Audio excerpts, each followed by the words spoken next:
Évidemment, c'est des questions à propos de ce que vous venez d'apprendre,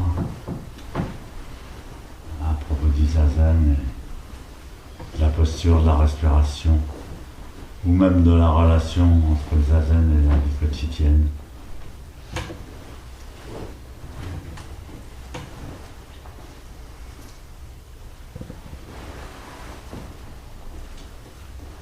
Vous levez juste la main.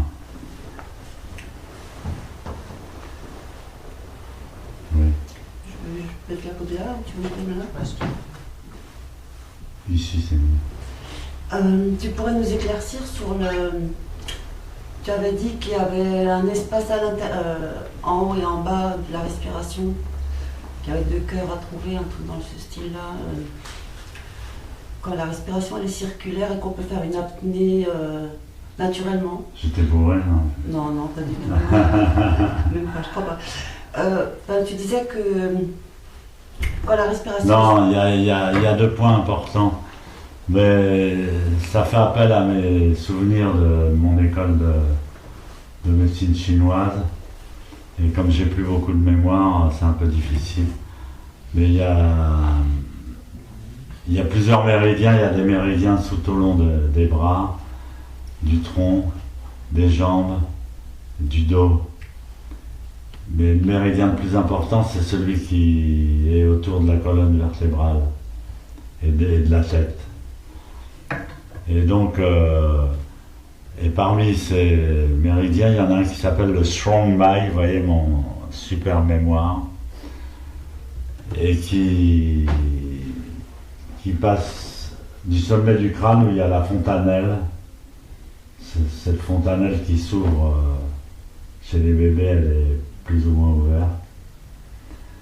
Et il y a un autre point qui se trouve entre le sexe et l'anus, qui s'appelle, en français on appelle ça le périnée, je crois. Et en chinois c'est le point Wu-Yin, le point de la vie et de la mort. Pourquoi? Parce que c'est un point de contrôle de l'éjaculation, surtout chez les garçons. Et en général on parle tout le temps des garçons, on parle pas peu des filles. Et donc c'est un point qui sert à maîtriser la sexualité. C'est-à-dire qu'au lieu que l'énergie s'échappe dans le plaisir, elle est recyclée et on la fait tourner autour de ce point-là jusqu'au coccyx, jusqu'au rein, jusqu'au point là dont j'avais parlé, la bosse de bison, là, qui est un point très important, jusqu'à la nuque, jusqu'à La fontanelle. la fontanelle. Voilà. Et alors à la fontanelle, on le laisse descendre. C'est-à-dire, pour monter, il faut faire un effort.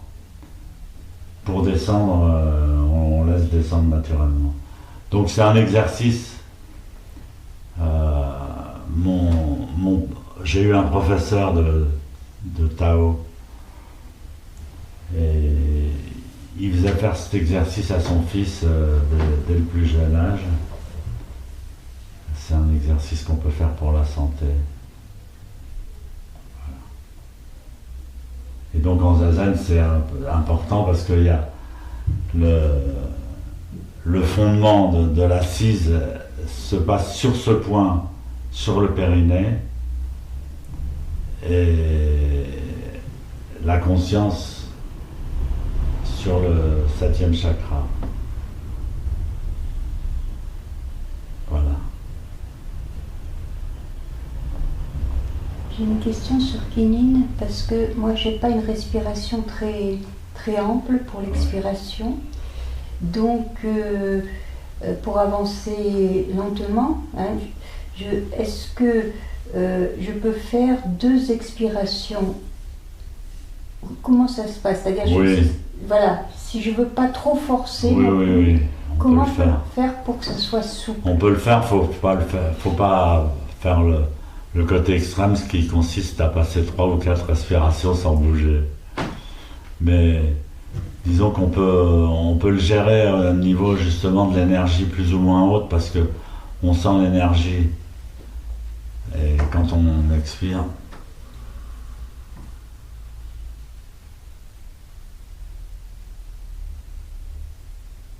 il faut sentir l'énergie sous le nombril.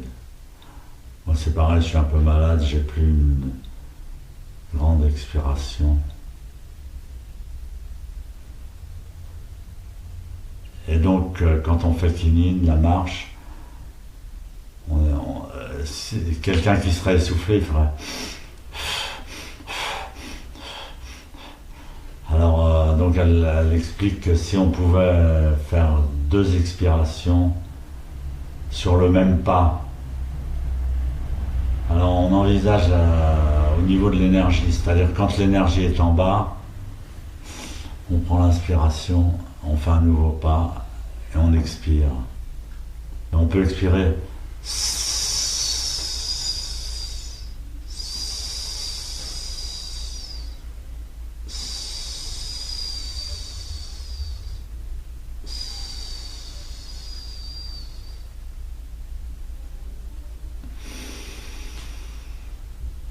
voilà.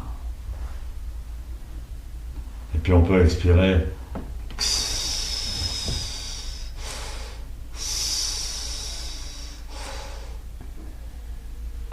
peut s'arranger quoi.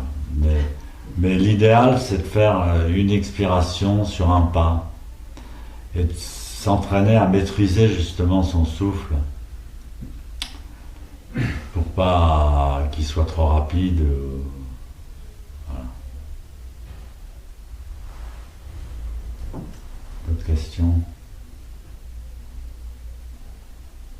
La posture, c'est une régulation permanente de la posture. Oui, l'enseignement de Maître Deshimaru, d'abord les Européens sont un peu compliqués. Et quand on leur dit méditation, ils disent oui, alors à quoi il faut penser, etc. Donc quand on leur dit il faut se concentrer sur la posture, ils sont déçus. Enfin, je me tiens dans le lot parce que j'ai été débutant aussi. Donc quand on m'a dit la posture, le zazen, c'est se concentrer sur la posture. C'est pas avec une posture qu'on va aller bien loin. J'y croyais pas trop. Jusqu'au moment où on réalise la puissance spirituelle et équilibrante de la posture. Et la posture, on l'aborde pas d'un point de vue tellement mécanique en principe, mais on l'aborde quand on descend les épaules, ça redresse tout le dos. Quand on décoince un petit truc, ça libère une autre zone. Et puis quand on a mal, on sait qu'on a mal. Enfin, on n'est pas parti dans l'imagination. On sait que c'est pas imaginaire, c'est réel. Et la réalité, elle n'a pas de nom. Elle s'appelle nous dans notre corps. Et on la vit du matin jusqu'au soir, on est obligé de vivre avec ce corps. Et donc, c'est pour ça que les civilisations où il y a eu le yoga ou la méditation zen étaient très développées et très, très réalistes en même temps. Voilà. C'était quoi la question déjà? Que la posture se régule. Voilà. Donc il faut se remémorer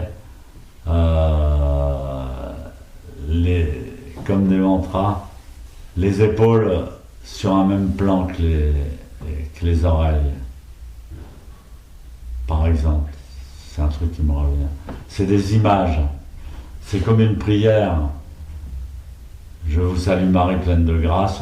s'imagine une jolie femme très pure et pleine de lumière.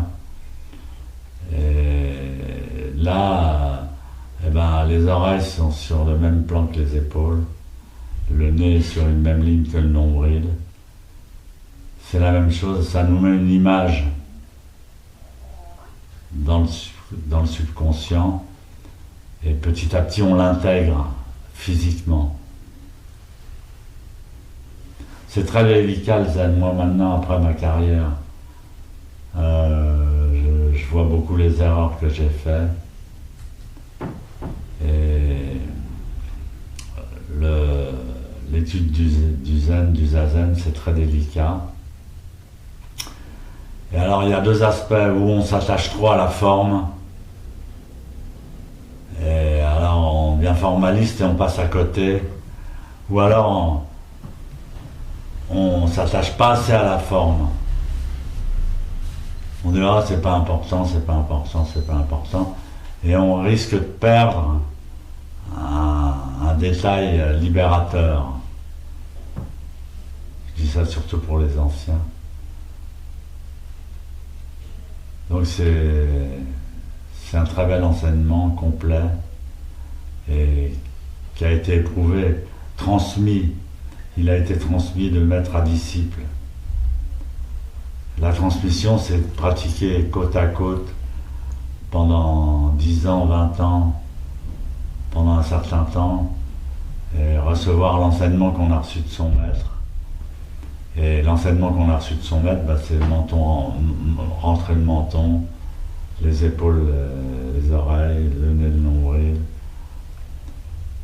pousser sur le point Yin de la vie et de la mort, pousser le ciel avec la tête, pousser la terre avec les genoux, tout ça c'est important. Par exemple, pour régler la bascule du bassin, c'est pas seulement une question de bassin, c'est aussi une question de genoux.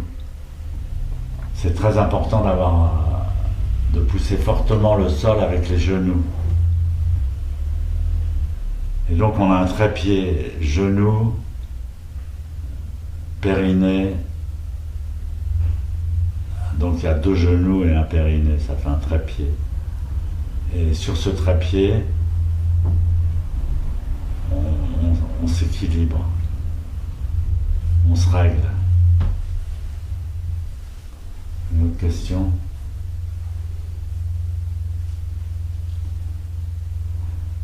Je vous remercie. Negawaku Akonokudoko Motamaniku Isaini Yoyoshi Wadato Shujo Tomina Tomani Wutsudo Josen Koto